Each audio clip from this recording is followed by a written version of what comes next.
Washington, this is VOA News.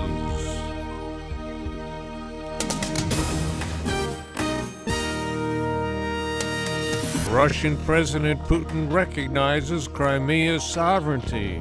West imposes sanctions. Search area for missing Malaysian airliner widens. I'm Ray Kouguell reporting from Washington.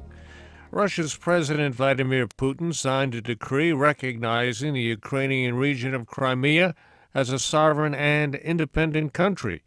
Mr. Putin's action Monday comes one day after a referendum in Crimea resulted in what Russian officials say was a 97% vote for declaring Crimea independent from Ukraine. Senior White House officials say they have concrete evidence that some ballots in the referendum were pre-marked when they arrived in cities before the vote. The White House declared a freeze on assets of 7 Russian officials and 4 Ukrainians linked to the political push for Crimea's independence from Ukraine and possible annexation by Russia. President Obama says there is still a way out for Russia's leaders. I believe there's still a path to resolve this situation diplomatically in a way that addresses the interests of both Russia and Ukraine. That includes Russia pulling its forces in Crimea back to their bases, supporting the deployment of additional international monitors in Ukraine, and engaging in dialogue with the Ukrainian government, which has indicated its openness to pursuing constitutional reform as they move forward towards elections this spring. But throughout this process, we're going to stand firm in our unwavering support for Ukraine. Mr. Obama is scheduled to go to Europe next week to discuss the situation. Vice President Joe Biden is headed that way now for talks with NATO leaders. European Union foreign ministers have adopted sanctions against 21 Russian and Ukrainian officials to punish them for their involvement in the Crimea referendum. VOA's Al Pessin reports. Officials say the top leaders of the 28 EU nations could adopt more sanctions at a summit later this week, particularly if Russia moves to annex Crimea. For now, though, the European sanctions are later than the steps the United States announced at about the same time Monday. European Union Foreign Policy Chief Catherine Ashton defended the decision. I don't believe this has anything to do with softer or harder approaches. We've taken our decision based on the best information and work that we've done to establish what we believe is the right approach for the European Union.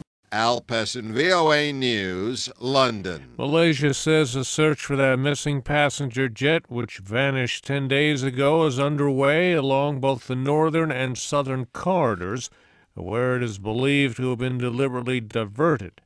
The defense minister says 26 countries are involved in the search on land and in the water.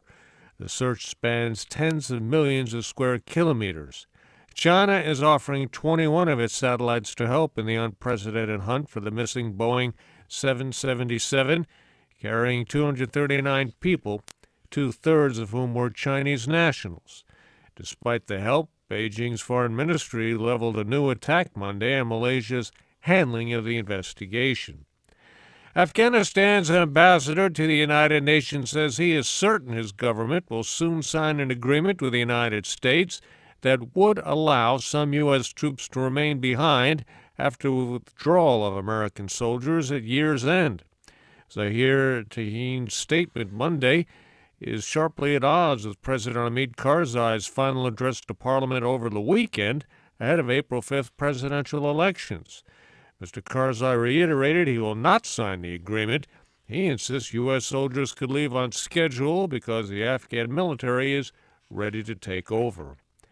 President Obama is urging his Palestinian counterpart, Mahmoud Abbas, to make some tough decisions and take risks for peace with Israel. The two leaders met at the White House Monday to discuss the stalled Middle East peace process.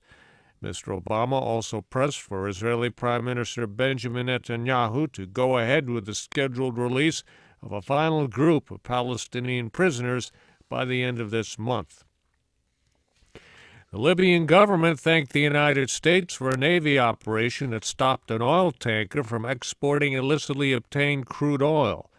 The U.S. Defense Department says that Navy SEALs took control of the tanker while it was in international waters near Cyprus. U.S. sailors are taking the ship back to Libya. A Swedish research institute says India, the world's largest arms importer, more than doubled its weapons purchases over the past 5 years. The Stockholm International Peace Research Institute says Indian imports of major weapons rose by 111% between 2009 and 2013 compared to the previous 5-year period. The report says Indian arms purchases now make up 14% of the global total. I'm Ray Kouguell, VOA News. More at voanews.com.